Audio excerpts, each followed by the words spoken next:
আজ সকালে একটা ভাই ফোন করলো, ফোন করে বললো যে আজকে তারাপীঠ যাবো দাদা, চলো ঘুরতে। আমি বললাম ঠিক আছে চ তাহলে। চান টান করে বেরালাম।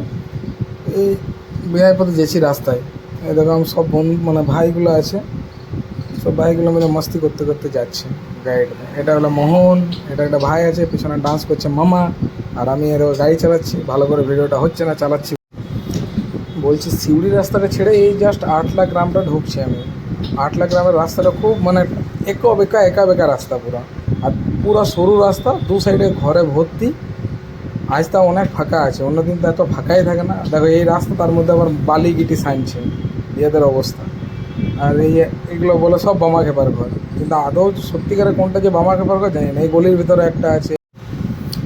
আটলা গ্রামটা পার করেছে মানে বামা খেপার ঘরগুলো পার করে কিছু দূর আসতে না আসতে তারাপীঠের হোটেল সব শুরু।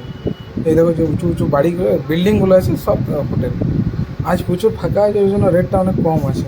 দেখি এগুলো সব বড় হোটেল। এইখানে এর দুদিকে যে হোটেল, মানে দুদিকে যে এগুলো আছে সব হোটেল সব। এই দেখো কত বড় শিব ঠাকুর আছে একটা বাঁ দিকটাতে। এর পেছনেই হলো সোনার বাংলা, যেটা মিঠুনের হোটেল বলে। এ আগে গিয়ে দুদিকে বাঁ দিকে আমরা যাব, যে হোটেলটায় থাকবো, আর ডান দিকটাতে মন্দিরটা। এই যে ট্রাফিকটা আছে, এই ট্রাফিক থেকে বাঁ দিকে আমরা ঘুরে যাব।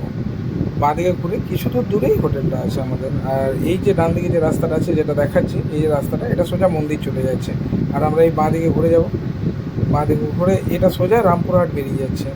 আমি শর্টে এলাম, এটা ঘুরে আসা যায়। মা তারার যে বড় গেটটা আছে, ওই গেটটাও এখানে আছে।